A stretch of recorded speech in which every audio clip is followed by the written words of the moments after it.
Hello everyone, Josh here with Gacha Legends, bringing y'all another IMR video, Infinite Magicraid. Today we're going to be talking about the best legends available in the game right now, at least in my opinion.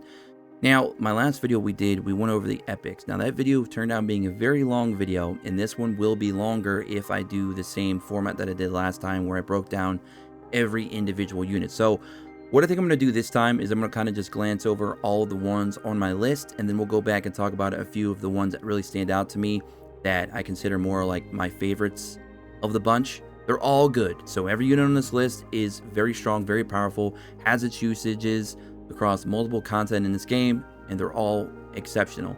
But just to save time, I will go in and just, speak on just a few of them in more depth, okay? So hopefully that makes a lot of sense. I'll quickly run down a list real quick before we actually get into it, so you guys are going to be kind of, familiar with what we're going to go into. So for Dragon Tribe, we're going to be talking about Blue Mark Natalie, Green Mark Hezonja, Red Mark Hoff. Sword Harbor Guards, we're going to be talking about Blue Mark Yoko, Force Mark Zaya, Red Mark Luz, Red Mark Sigmund, and Red Mark Catherine. Sunset Sages, Green Mark Walter, Red Mark Horace. Foresters, Force Mark Serena, Red Mark Gru. By the way, Gru is one of the units that recently got a buff, and very, very nice buff indeed. Doom Legion, Green Mark Focus, Blue Mark Jennifer, Green Mark Elat, Red Mark Besmak, and Force Mark Oakman. Holy Light Parliament, Red Mark Alina, Eternal Sect, Force Mark Zatzulu, Red Mark Karid, Red Mark Agatha, Force Mark Carrie, Blue Mark Dario. Nameless Brotherhood, Red Mark Aisha, Force Mark Mudu. Wizard's Eye, Blue Mark Valentine, Green Mark Space, Red Mark Anna, and Force Mark Nidrold. So that will be the legends that we're going to briefly go over today. And again, a few of those, we're going to go a little bit more into detail. I think the units that we're going to go into detail today are going to probably be Dario, Gru, Serena, Walter, Catherine, and Yoko and Hezonja. I think those will be the units we'll go over. I'm probably going to forget what I just said here later in the video, so bear with me. But we're going to try and go over those more in depth. So just so you're familiar with what these units look like really quick, let's just go through it. Dragon Tribe. First one up, we have Natalie. She's an AoE damage bleed unit. And then we have the HB Burnin' Master themselves, Hezonja. So we're going to go more in depth in this one in a bit. We'll come back to that. Then we have Hoff, debuff, HB Burning. Very good utility in his kit. Allows your whole team to do a lot more damage. Very, very nice. Okay, down here, Sword Harbor Guards. One of the units we're going to go more in depth with here. Yoko looks fantastic. Very strong DPS. Self-efficient. She can become a tank or DPS depending on what you're doing with her kit, which is amazing. So you don't see that too often, but she's a hybrid, but she excels at both. Then we also have Zaya, which I always classify as female Raiden. I don't know why, she just looks like a female Raiden to me. I love it. And then we have Luz. This is he has great potential to be a good boss killer. Really like his kit, and he also looks like Doctor Strange. You can't go wrong with that. Very solid unit. I'd advise definitely looking into him if you do pull him and you're trying to clear like very hard to do content, especially boss fights, because again, I think he's going to be a very good boss killer. And then we have Sigmund, which I believe also received the buff not too long ago, which made him amazing. He's a very solid tank. Very solid. Which also has very good dots. And let's see here. We're going to go down to Sunset Stages. Sunset Stages.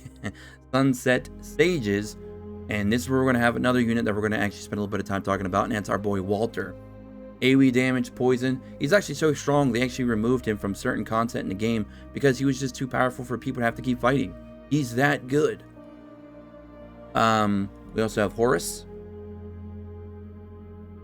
Hopefully I mentioned Horace on my list. We're not going to go into too much detail with Horace, but if I did not mention him on my list, he should have been on that list. And then we have Serena, which I feel is a little bit of a misunderstood unit. We're going to talk about her a little bit in depth as well. I feel like she's going to be one of your better options if you do pull her to clear story or any wave-based content, she's gonna excel at that a lot. And then speaking of another unit that's been recently buffed, Drew, his kit is so much better than it was before. It's night and day. They like completely recreated this guy from scratch and made him like a whole new being, and he's powerful. We might spend a little bit of time talking about him as well.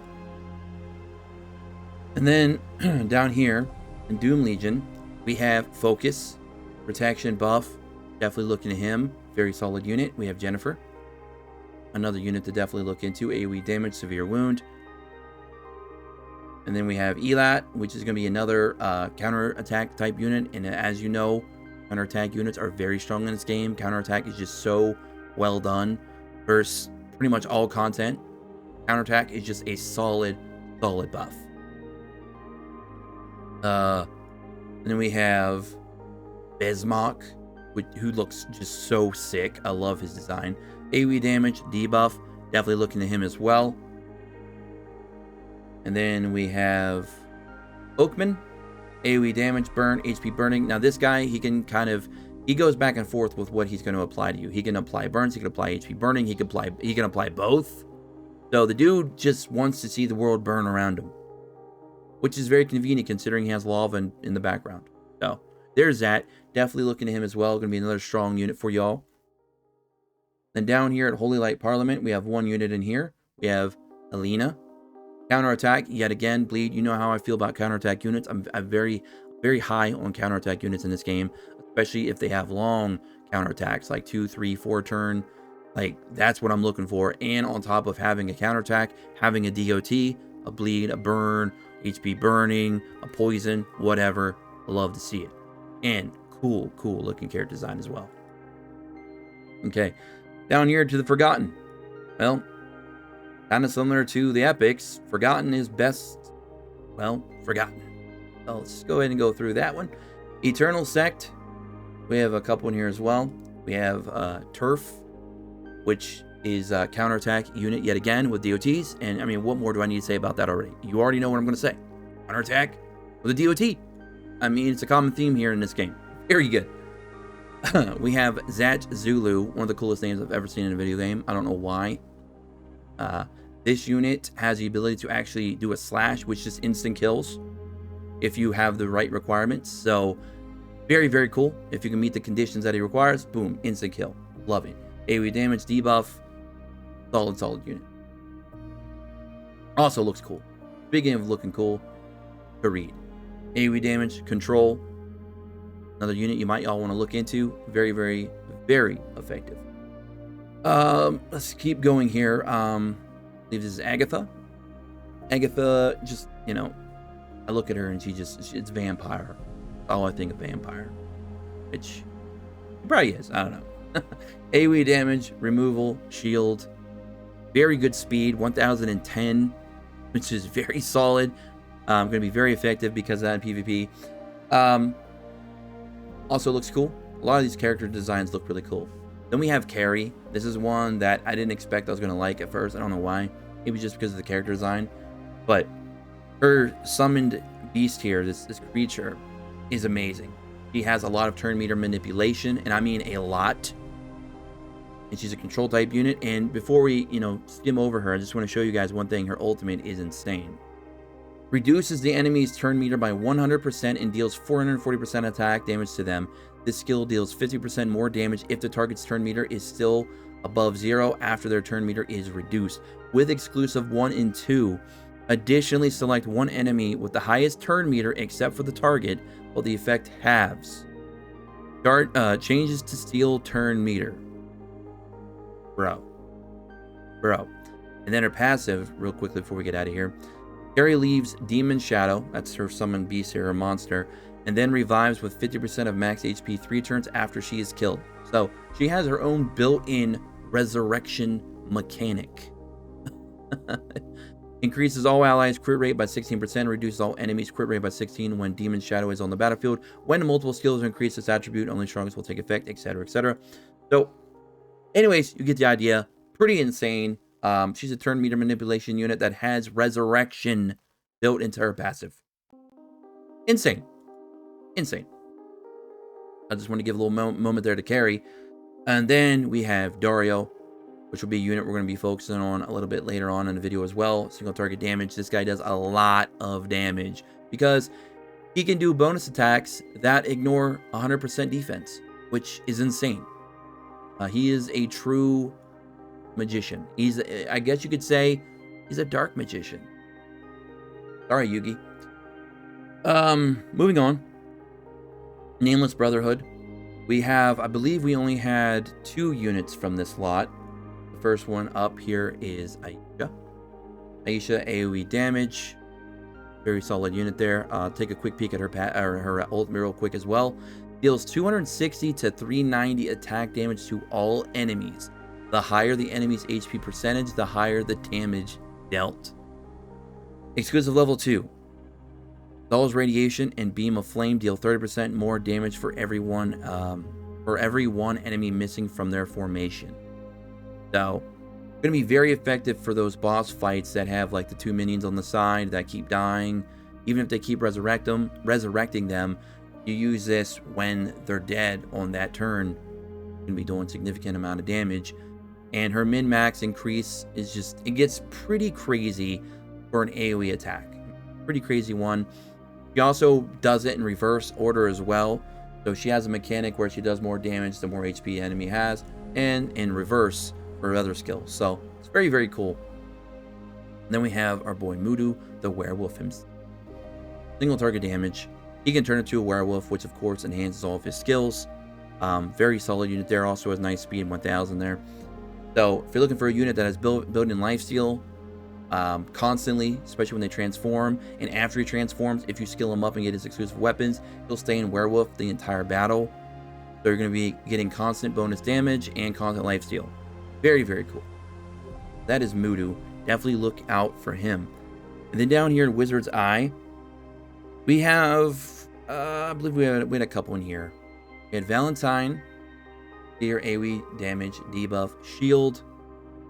And then we had Space, another turn manipulation unit.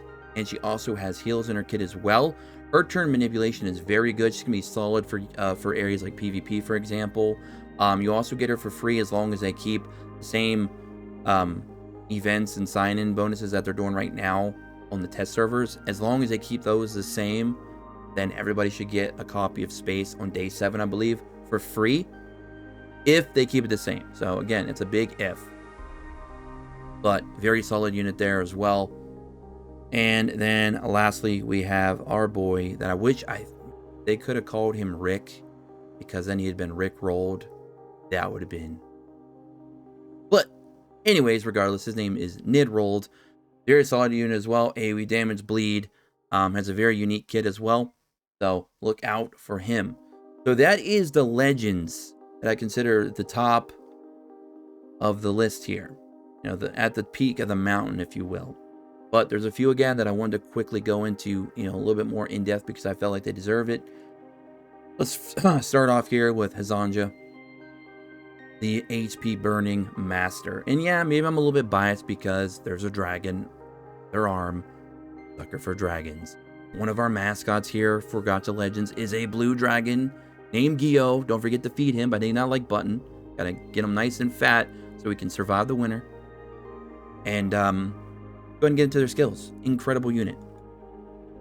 Deals 100% attack damage to an enemy and 2 random enemies with 40% chance to inflict 1 layer of HP burning for 2 turns. HP burning, as we discussed in our epic hero list video, deals 8% of max HP, up to 30% of the attacker's max HP. So whatever one that's going to be higher, it's going to be the one that's going to go off.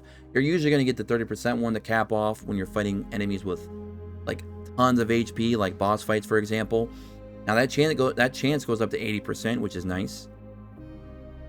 Bully, skill 2 here, deals 200% attack damage to a single enemy. Meanwhile, deals extra damage by 3% of max HP to the target for every layer of HP burning, up to 5 layers. All enemies have. All enemies have.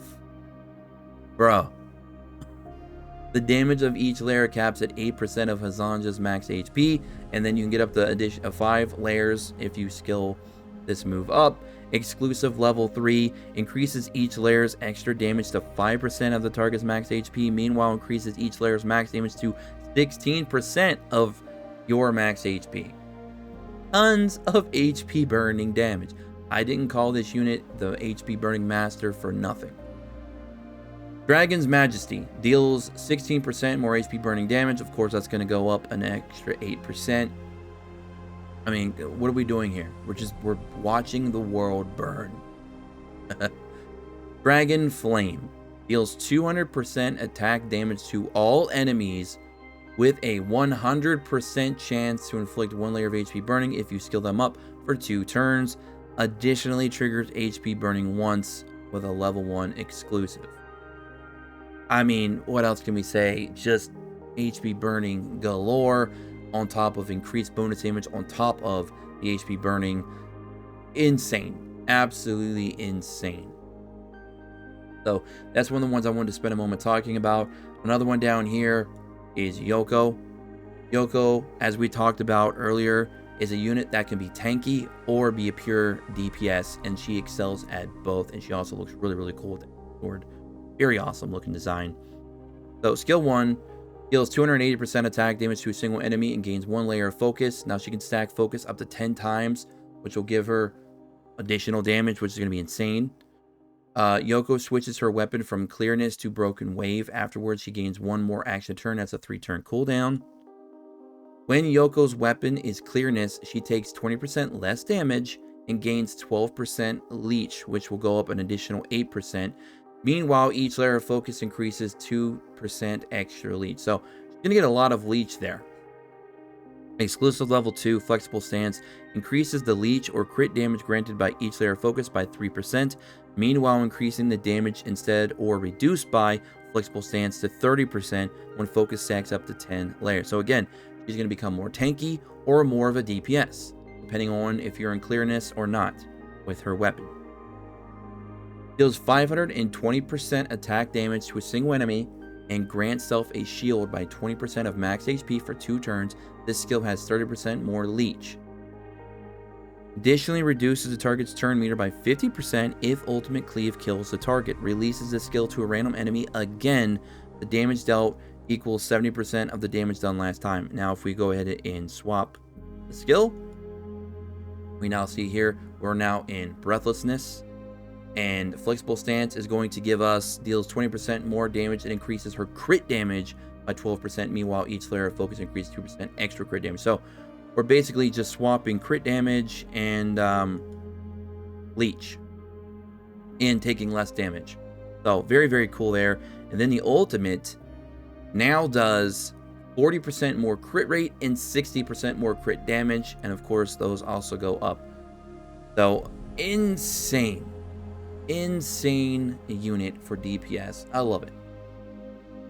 So that's Yoko. And then of course we already talked about Xayah, Luz. I will go ahead and give a moment to Sigmund as well. Let's go ahead and talk about Sigmund real quick, because he was one of the units that was buffed not too long ago. Him and Gru. I want to make sure I get you guys updated on those 2 units, especially if you played these units in the test server when they were not as strong as they are now. So Shield and Burn, 11,200 HP. His HP is tremendous. I love his HP. Attack 700, 979. Defense speed 970 there. Deals 180% defense damage to a single enemy with a 40% chance to inflict 1 layer of HP burning for 2 turns. We already know how powerful HP burning is, especially with a unit that has high HP like this guy. This attack has 30% leech against targets under HP burning. He goes up to 80% chance to go off, and he gets a 30% leech. Insane on 1 skill, his basic skill. Okay, deals 200% defense damage to a single enemy and inflicts 1 layer of HP burning for 2 turns. Then grants all allies a shield by 20% of max HP for 2 turns. Each layer of HP burning deals extra damage, cap at 3 times of Sigmund's max HP by 3% of max HP if the target is under HP burning status when the skill deals damage. And of course that goes up. And ignores shield and damage immunity. Meanwhile, increases additional damage by 50%. This guy is nuts. If you pair him up with our Hezonja, like, the HP burning is going to be insane. And if you pair him up with Gru, which we're going to talk about here in a little bit, oh man. Oh man. So his passive, Sigmund takes 12% less direct damage. Meanwhile, he has a 20% chance to counterattack upon taking direct damage. Doubles the chance if the attacker is under HP burning. Oh, this guy is great. Deals 200% defense damage to all enemies with a 100% chance to inflict 1 layer of HP burning for 2 turns. It has a 50% chance to additionally inflict 1 layer of HP burning for 2 turns. Sigmund. He is a great tank and a great DPS, all in one. And you're going to notice that some of these stronger units in the game definitely fulfill 2 or 3 roles on your team. That's why they are legend. Very, very nice. So that's Sigmund. I think another one that we wanted to talk about here, of course, was going to be... Alright, so we have... I think what I'm going to do is I'm going to talk about... Yeah, I'm going to talk about him now. I'm going to talk about Walter. And then I think we'll do Serena, and then we'll do Gru to finish it off. I think that's what we'll do. Hopefully, I got through all the ones that I said I wanted to earlier on in the video.